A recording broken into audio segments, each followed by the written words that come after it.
Unquestionably, death is something profoundly significant. Certainly, it is urgent and undeferrable to go deeply into this theme, to go profoundly into it, and into all of the levels of the mind with infinite patience, integrity, and sincerity. As a luminous consequence or corollary, we can and must affirm with solemnity the following postulate. We can discover the origin of life only by totally discovering the mysteries of death. If the seed does not die, the plant is not born. Death and conception are intimately associated. We inevitably project through time and space the electronic design of our own existence in the moment when we exhale the last breath of our existence. Clearly, later on, this electropsychic design comes to impregnate the fecundated egg. This is how we return. The path of life is formed by the prints of the hooves of the horse of death. The amorous enjoyments of our future earthly parents are found to be secretly joined with our last moments of agony.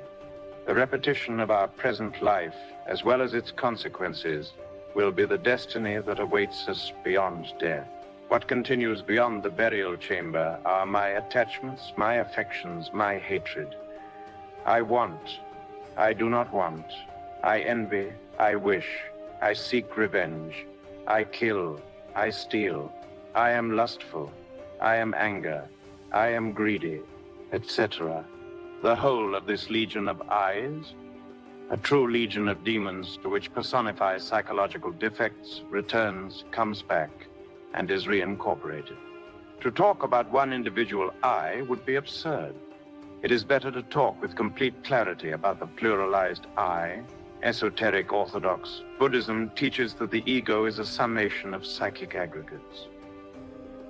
The Egyptian book, The Occult Abode, mentions with great emphasis the red demons of Seth, the devilish eyes, which constitute the ego. Such quarrelsome, shouting eyes constitute the tenebrous legions against which Arjuna had to combat under the commands that directly emanated from the blessed Lord Krishna. See the Bhagavad Gita.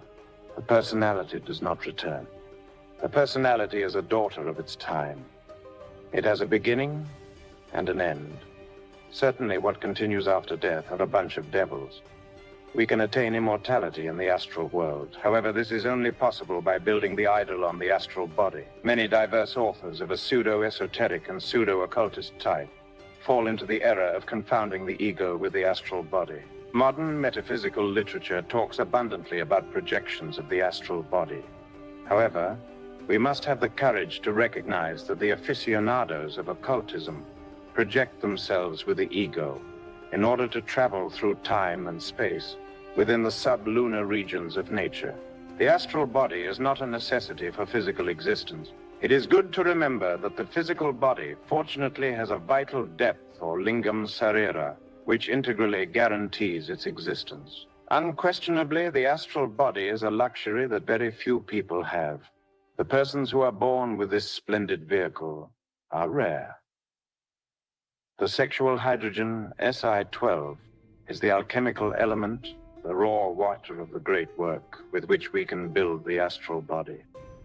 Obviously, the cited hydrogen represents the final product of the transformations of food within the marvelous laboratory of our organism. It becomes evident that this hydrogen is the most important matter with which sex works. The elaboration of this substance is developed in a concordant rhythm with the 7 notes of the musical scale.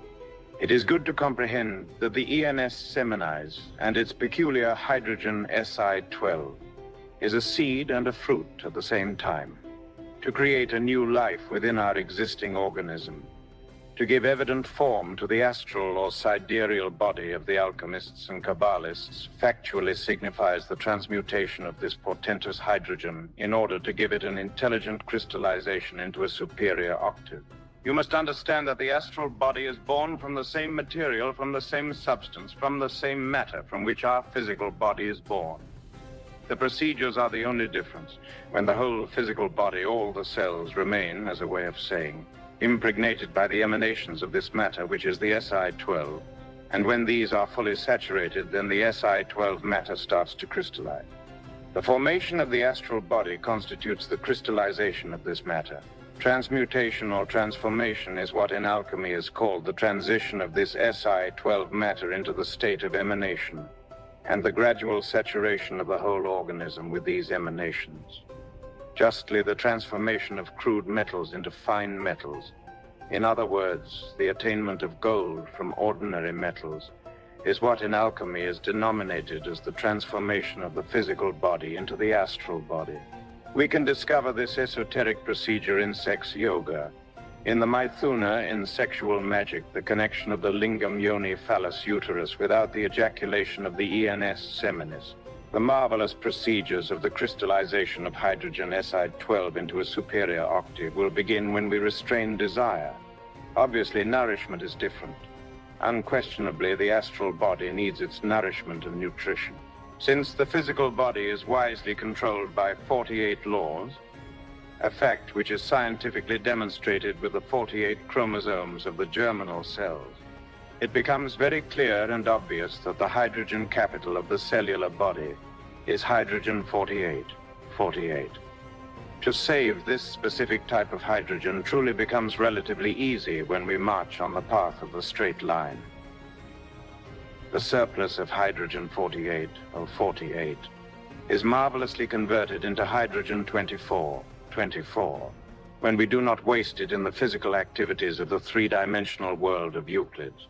Clearly, the cited hydrogen 24, 24, always becomes the extraordinary nourishment of the astral body. It is urgent to asseverate with great emphasis that the sidereal body or astral body of the alchemists and Kabbalists is developed and splendidly unfolded under the absolute control of the 24 laws. As every organ is clearly known for its functions, one knows that one has an astral body when one can travel with it. See chapter 6 of this treatise. My particular case was certainly extraordinary. I must specifically affirm that I was born with an astral body. Magnificently, I had built it before my present birth. I built it in the ancient ages of a foregone Mahamanvantara, long before the dawn of the lunar chain. Certainly what was most important for me was to restore the igneous powers in the cited sidereal body. Thus, this is what I comprehended before soliciting the logos of the solar system for my entrance into the third initiation of fire. It is good to state to my beloved readers that this great being ordered special providence to help me after granting my request.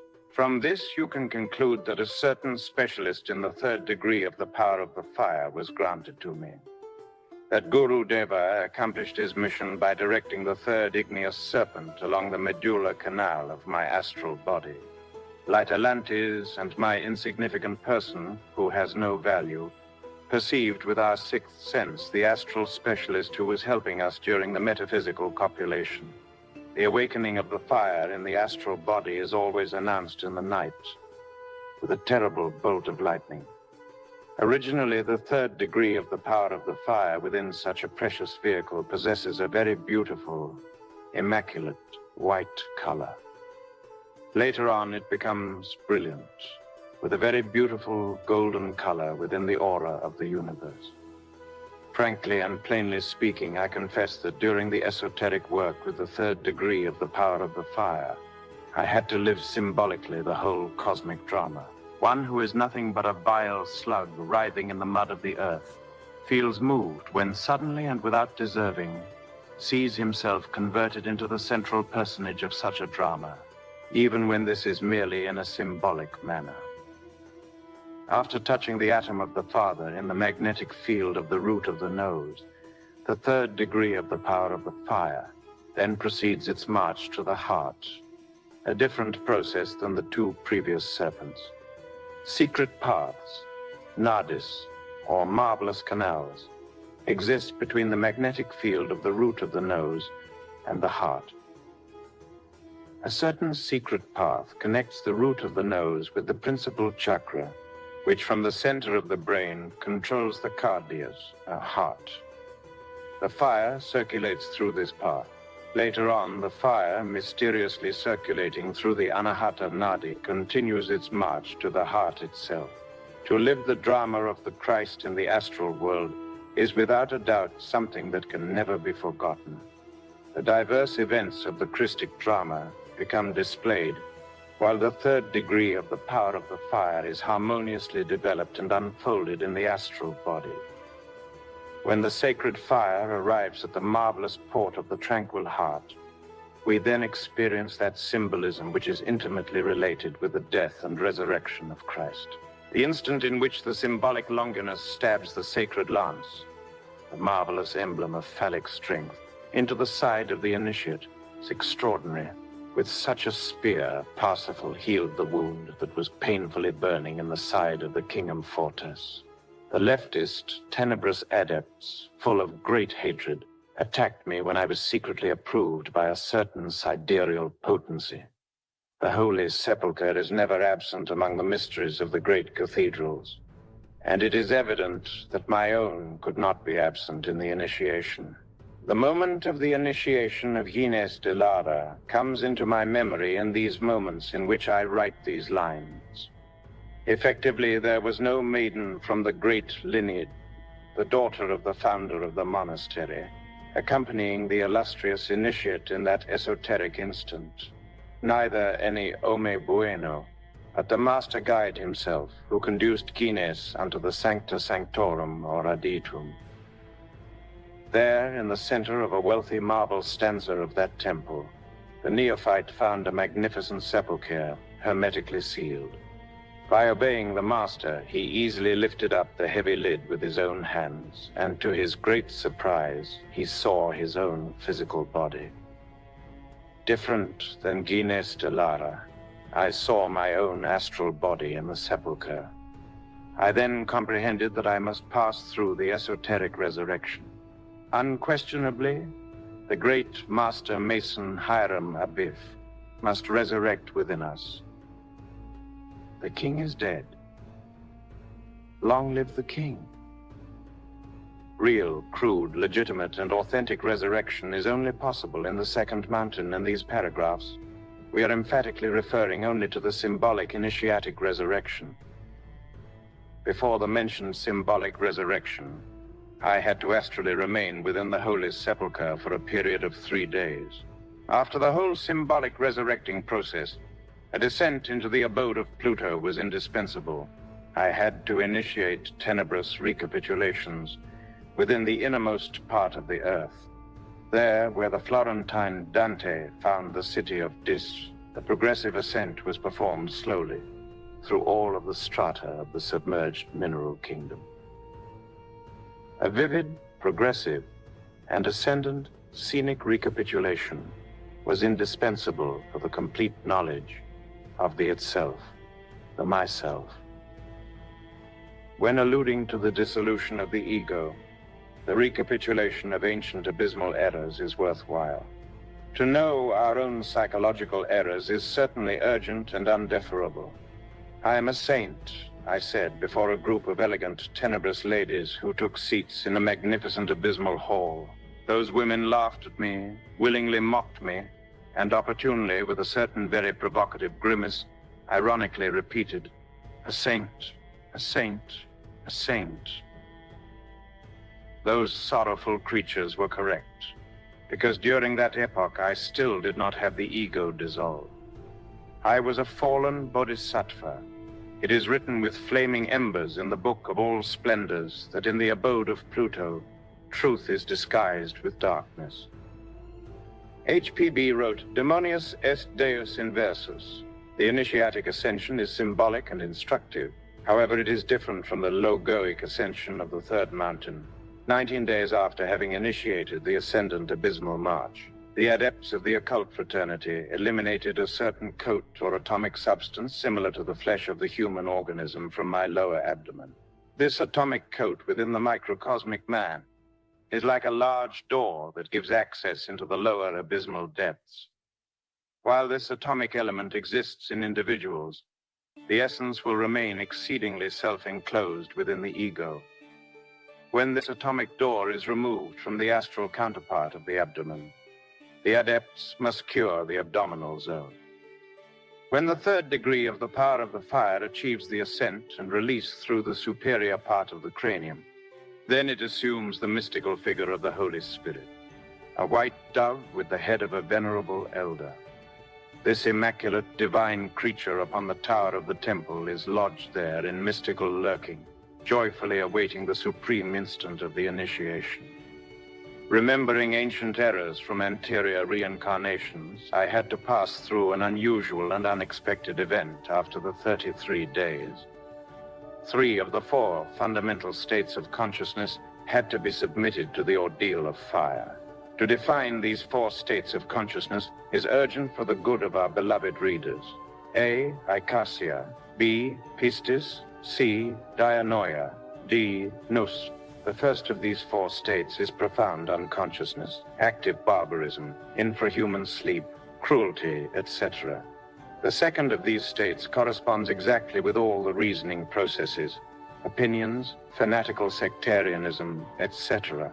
The third is manifested as conceptual synthesism, scientism, intellectual review of beliefs, induction, deduction of a reflective type, very serious studies about phenomena, laws, etc.